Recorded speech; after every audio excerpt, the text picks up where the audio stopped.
Hello, Sagittarius. Thank you for joining me for your monthly forecast for the Sun or the Ascendant. Two things that happened in April are going to unwind very positively this month. The first concerns Pluto, the planet of change and transformation. Well, that went into a retrograde on the 24th of April. And on the 3rd of this month, that comes to a close. So anything to do with your resources that maybe has slowed down in that time, or you felt a sense of limitation around your own self-worth, although these issues are going to come into focus again this month, generally speaking, Pluto going forwards is a help.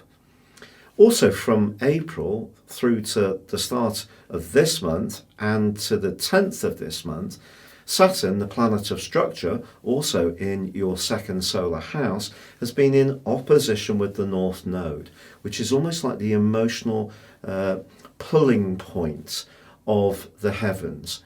It's a kind of notional point, but it's very much to do with how you interact and connect very closely with others. And since last November, it has been in the sign of Cancer. But as I say, since April, opposed by Saturn.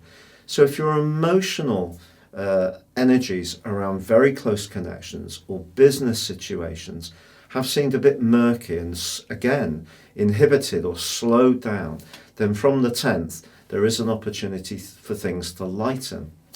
But there's no doubt about it that there is a very idealistic vibe to your chart this month, and this is augmented with the Sun and Venus and initially Mercury all in your 11th solar house of Libra. This is augmented by the arrival on the 4th of Mars. Now Mars moving into your 11th house is superb. The 11th house is about your future, but it's about your friendships, it's about your social interactions and networking. But Mars is of course about us, the individual. And in the 11th house, it can help you to be a little bit more democratic in your approach. So pursue your own agenda, but at the same time work collectively well with others. But not only does Pluto come to a close in terms of that retrograde on the 3rd, it forges a delicious semi-sextile with your ruling planet of Jupiter for the whole of this month. If there is something that you want to take forward that's to do with blending your individualism and your ability to focus on personal talents and creativity, but that you want to see tangible rewards from, this combination can be hugely helpful. But there are some gotchas this month. I can only be truthful because on the 3rd, Mercury moves into a deep and penetrative part of your scope, into the sign of Scorpio, but equally it goes into an opposition with Uranus. If there is anything going around your situation which you're not quite aware of, and it may come from co-workers, it may come from people's attitudes towards you that you're not quite conscious of, those attitudes could come to the surface a bit more this month. You're going to find out who really does share your belief system and values in quite a powerful way. Because also from the 5th through to the 11th, the Sun is clashing with Saturn. Saturn continues in the sign of Capricorn. So through till next March, the 20th, he's still going to be very demanding and exacting about how you marshal your resources and how you work on really building up your sense of self-esteem. But this right angle to the Sun suggests that if there are any people in your world who are not truly worthy of you, you're probably going to reach a critical point in the journey. Also from the 11th through to the 17th, the Sun is clashing with Pluto. This is one of the most important structural right angles that we can get. Essentially, if you've got some kind of future plan, but it's not working, it could come to a close at this time. Then again, it could be that friendship group that you decide to withdraw from. Remember, Pluto is about ends as well as beginnings. It's also about ruthlessness, however. So in an attempt to get ahead in terms of your desire for goodies, money, loot, a sense of your own self. If you take shortcuts around the rights of others, that too can be a problem. I'm not saying you're going to do this, I'm just alerting you to the potential. I always try to present the stars in a way of how life may affect you, but it is possible that if you are a bit too lusty to reach a goal, a financial goal, it's vital that you don't take shortcuts with rules and regulations or just the rights of other people. But Mars in your 11th house from the 4th is great. It's really going to give you the ability, which you're naturally gifted for anyway, of mixing, mingling, discussing business and pleasure, meeting new people. It really can be an asset. But it does, in the last 10 days of this month, go into a mighty right angle with Saturn. Now, Mars is the accelerator in the car, electric car, of course, and Saturn is the brake.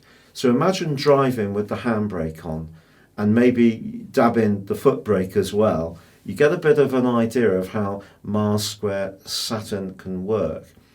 People who have this particular aspect in their natal horoscopes often like to get their hands dirty. They can like challenges.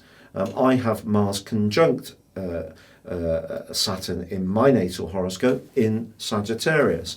So at times, my energy has been affected by that because Mars is about energy, Saturn restriction. So just be aware again, across the same spectrum of energies, if there's something you want from your future that's not very realistic, Saturn and Mars are going to flag it up. If there is a friendship group that's not good for you, that's going to be flagged up.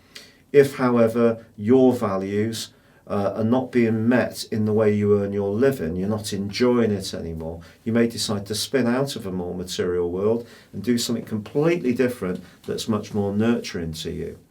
Now, the full moon, which occurs on the 14th, is also bringing into play the role of Pluto. So just being conscious of what you stand for, I think, is going to be fabulously important. It's also possible that someone could try to seduce you with some kind of grand offer on the back of that full moon. And with Venus going into your 12th solar house from the 9th, could it be someone from your past that's proven to be so seductive? It's possible. And just who could prove to be a huge surprise because Venus goes opposite Uranus. But then the Sun makes its way into Scorpio. So you've got three influences there, all stacked up in the back of your horoscope, which is an area that's to do with reflection, to do with looking back over your past 12 months and really weighing up what you've achieved, taking stock, sifting out what's no longer valuable for you.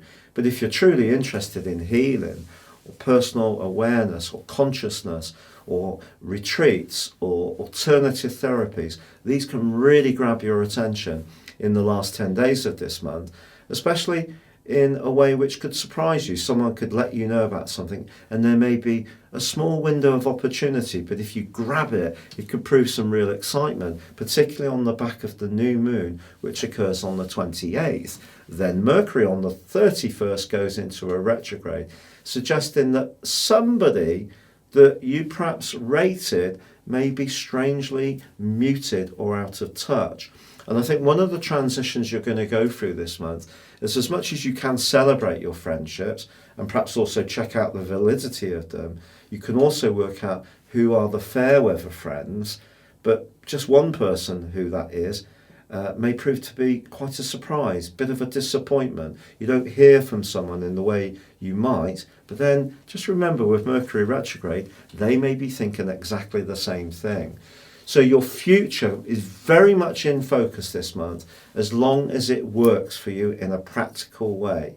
So if you can stay grounded, keep the balance between those hopes and wishes, yet keeping a roof over your head, then you will have achieved your goals. But do give yourself permission, as this month comes to a close, to have some moments of complete rest, tranquility, and calm.